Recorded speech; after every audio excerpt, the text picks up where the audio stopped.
Hello viewers, खुदावंद यीशु मसीह में आप सबकी सलामती हो। तो आए हम बाइबल रीडिंग करते हैं और आज हम पैदाइश 47 चैप्टर पढ़ेंगे।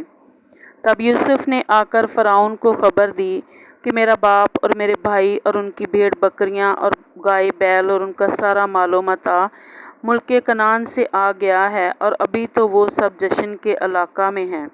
फिर उसने अपने भाइयों में से 5 को अपने साथ लिया और उनको फ़िरौन के सामने हाजिर किया। फ़िरौन ने उसके भाइयों से पूछा, तुम्हारा पेशा क्या है? उन्होंने फ़िरौन से कहा कि तेरे खादम चुपान हैं जैसे हमारे बाप दादा थे। फिर उन्होंने फ़िरौन से कहा कि हम इस मुल्क में मुसाफिराना तौर पर रहने आए हैं, क्योंकि मुल्क कनान में सख्त काल होने की वजह से वहाँ तेरे खादमों की चुपाओं के लिए चराई नहीं रही। सो कर्म करके अपने खादमों को जश्न के इलाका में रहने दे। तब फ़िरौन ने यूसुफ से कहा कि तेरा बाप और तेरे भाई तेरे पास आ गए हैं। मिस्र का मुल्क सारा तेरे आगे पड़ा है। यहाँ के अच्छे इलाका में अपने बाप और भाइयों को बसा दे, यानी जश्न ही के इलाका में उनको रहने दे। और अगर तेरी दानिश में उनमें होशियार आदमी भी हों तो उनको मेरे चुपाओं पर मुकर्रर कर दे। यूसुफ ने अपने बाप याकूब को अंदर लाया और उसे फ़िरौन के सामने हाजिर किया, और याकूब ने फ़िरौन को दुआ दी। और फ़िरौन ने याकूब से पूछा कि तेरी उम्र कितने साल की है? याकूब ने फ़िरौन से कहा कि मेरी मुसाफरत के बरस 130 बरस हैं। मेरी ज़िंदगी के अयाम थोड़े और दुख से भरे हुए रहे, और अभी ये इतने हुए भी नहीं हैं जितने मेरे बाप दादा की ज़िंदगी के अयाम थोड़े और दुख से भरे हुए रहे, और इतने भी नहीं हैं जितने मेरे बाप दादा की ज़िंदगी के अयाम उनके दौरे मुसाफरत में हुए। और याकूब फ़िरौन को दुआ देकर उसके पास से चला गया, और यूसुफ ने अपने बाप और भाइयों को बसा दिया और फ़िरौन के हुक्म के मुताबिक रमसेस के इलाका को, जो मुल्क मिस्र का नहायत ज़रखेज़ खित्ता है, उनकी जागीर ठहराया। और यूसुफ अपने बाप और अपने भाइयों को और अपने बाप के घर के सब आदमियों की परवरिश कर एक एक के ख़ानदान की ज़रूरत के मुताबिक अनाज से करने लगा। और उस सारे मुल्क में खाने को कुछ ना रहा, क्योंकि काल ऐसा सख्त था कि मुल्क मिस्र और मुल्क कनान दोनों काल के सबब से तबाह हो गए थे। और जितना रुपया मुल्क मिस्र और मुल्क कनान में था, सब यूसुफ ने उसके गल्ला के बदले जिसे लोग खरीदते थे ले लेकर जमा कर लिया, और सब रुपये को उसने फ़िरौन के महल में पहुंचा दिया।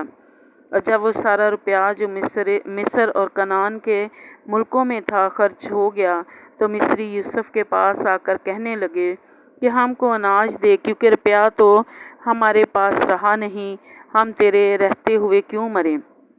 यूसुफ ने कहा कि अगर रुपया नहीं है तो अपने चुपाए दो, और मैं तुम्हारे चुपाओं के बदले तुमको अनाज दूंगा।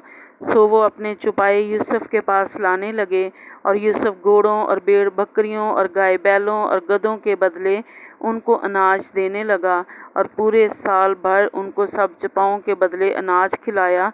जब ये साल गुजर गया तो वो दूसरे साल उसके पास आकर कहने लगे कि इससे हम अपने खुदावंद से कुछ नहीं छुपाते कि हमारा सारा रुपया खर्च हो चुका है, और हमारे चुपाओं के गलों का मालिक भी हमारा खुदावंद हो गया है। और अब हमारा खुदावंद देख चुका है कि हमारे जिस्म और हमारी ज़मीन के सिवा कुछ बाकी नहीं रहा। बस ऐसा क्यों हो कि तेरे देखते देखते हम भी मरें और हमारी ज़मीन भी उजड़ जाए। सो तू हमको हमारी ज़मीन को अनाज के बदले ख़रीद ले, कि हम फ़िरौन के ग़ुलाम बन जाएं, और हमारी ज़मीन का मालिक भी वही हो जाए, और हमको बीज दे ताकि हम हलाक ना हों। और यूसुफ ने मिस्र की सारी ज़मीन फ़िरौन के नाम पर ख़रीद ली, क्योंकि काल से तंग आकर मिस्रियों में से हर शख्स ने अपना खेत बेच डाला। सो सारी ज़मीन फ़िरौन की हो गई, और मिस्र के एक सिरे से लेकर दूसरे सिरे तक जो लोग रहते थे उनको उसने शहरों में बसाया। लेकिन पुजारियों को रसद मिलती थी, सो वो अपनी अपनी रसद जो फ़िरौन उनको देता था खाते थे, इसलिए उन्होंने अपनी ज़मीन ना बेची। तब यूसुफ ने वहाँ के लोगों से कहा कि देखो, मैंने आज के दिन तक तुमको और तुम्हारी ज़मीन को फ़िरौन के नाम पर ख़रीद लिया है।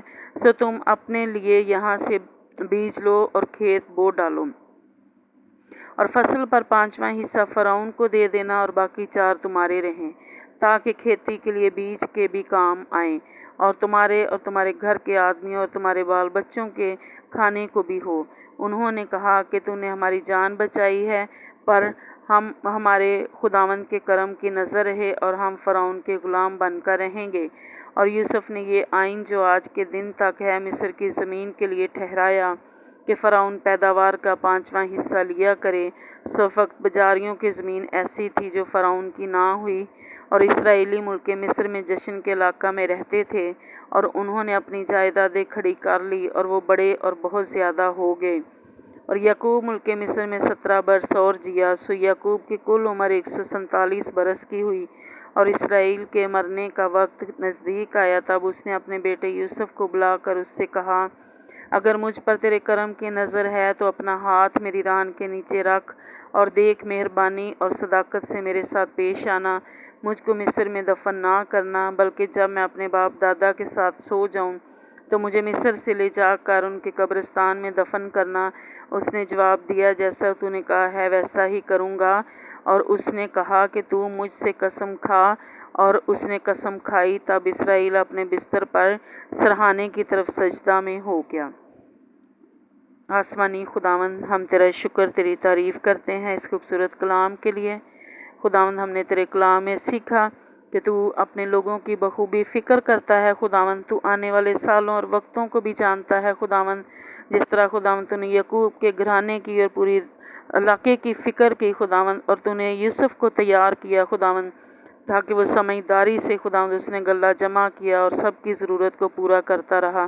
پیارے خداوند، یہی سمجھ میں اپنے پیاروں کے لیے اور اپنے لیے بھی مانگتی ہوں، تو ہمیں بھی یوسف کی طرح خداوند تو سمجھداری اور حکمت کی روح عطا کر خداوند، تاکہ ہم بھی حکمت اور دانائی سے اپنی زندگی گزاریں۔ یسوع مسیح کے نام میں آمین۔